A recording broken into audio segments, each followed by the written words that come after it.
a fait pas mal de réglages, je me sentais mieux, donc je partais 14e puisque j'avais beaucoup de monde devant et puis c'est un peu compliqué quand on part de loin. Puis je suis remontée petit à petit, j'avais le meilleur chrono de mon groupe, j'ai fait la meilleure remontée de la course et un super chrono.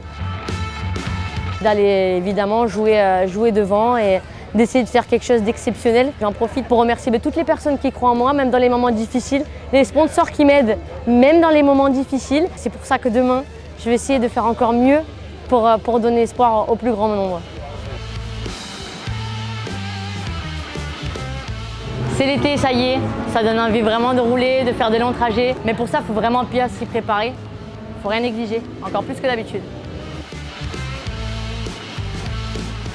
Il faut faire attention à son alimentation quelques jours avant, pas juste la veille. Attention à sa fatigue aussi, parce qu'en plus, il y a les grosses chaleurs et ça fatigue beaucoup plus. Il y a certains médicaments qui sont contre-indiqués. Lisez bien la notice. Pensez à bien anticiper. Regardez la météo. Anticiper aussi peut-être les changements d'itinéraire, des travaux ou quoi que ce soit. Et bien se préparer à avoir plusieurs options pour éviter de se faire surprendre et de se mettre en danger. C'est pas parce qu'il fait très chaud qu'on va commencer à rouler n'importe comment. On s'équipe.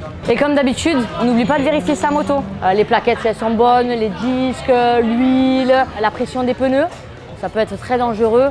Tout ce qu'il faut pour être en sécurité.